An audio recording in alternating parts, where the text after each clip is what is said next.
so I just got out of the theater seeing Don't Breathe 2, and I wanted to very quickly share my out-of-the-theater response to the movie because I'm leaving town tomorrow for vacation, won't have time to do an actual full proper review for it, so I wanted to share my quick thoughts with you before I left town. Now, I might not be the right person to give objective thoughts on this movie because these types of movies, I just tend to really like them. Movies where there's a bunch of horrible people getting torn to pieces by some tough guy. That's my thing that I thoroughly enjoy, and this movie was exactly what I wanted it to be. It's a B movie. If you want to pick apart the logic and like, wait, how can a blind man do this? How did he get there? You know, you can do all of that and find valid criticisms. But at the end of the day, did it deliver the thrills that I wanted? Yeah. Did it have some gnarly kills like I wanted? Yeah. Did it set up some bad guys that were truly reprehensible that I just felt like those guys need to be taken out by someone?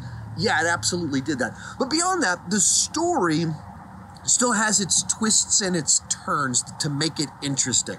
Like, if you've seen the first Don't Breathe, you know that, like, halfway through the movie, there's this big, gigantic twist that reframes everything that you've seen up to that point in time and dramatically changes the nature of the story. This one does the same thing, and it has a couple of different turns. There's one, like, halfway through that you're like, okay, that kind of makes sense in light of where we're at with these characters. And then it keeps going down that path, and as more and more stuff kind of take place. And so it did exactly what I wanted it to do. I mean, like I said, it's not amazing cinema. There are problems here, and it's not going to be for everyone because it gets really, really dark.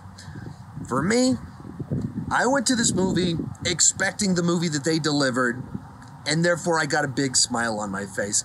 So, I don't know, something like a B, that's what I would give it. It's not trying to swing for the fences or anything like that. It's trying to put you on the edge of your seat and have some carnage. And that's exactly what it did. So it did its job for me. Let me know what you thought down below in the comments section. Does it live up to the original one? Or was it just a good enough follow-up? Even kind of in my mind, you know, the original one was such a great concept, executed so well. That's not really what this is. This is just a solid follow-up that had more of the stuff that I kind of liked. Not as good, but not everything has to be as good. And it does acknowledge that the Stephen Lang character is a really bad guy that's done some awful things, and that plays into the plot of this movie. This one does, in theory, could stand alone. It could, sure, but it makes a lot more sense and has a lot more emotional weight if you've seen the first movie and understand what exactly he did in the first film. And in light of this movie, doesn't ignore that. It like continues him down that path in a certain sense, and it has consequences in a certain way. So anyway, it did what I wanted it to do. I wasn't expecting it to be as good as original. It wasn't, but I don't think that's really a problem. Not every movie has to surpass its predecessor to entertain me. This one entertained me, and so I totally dug it.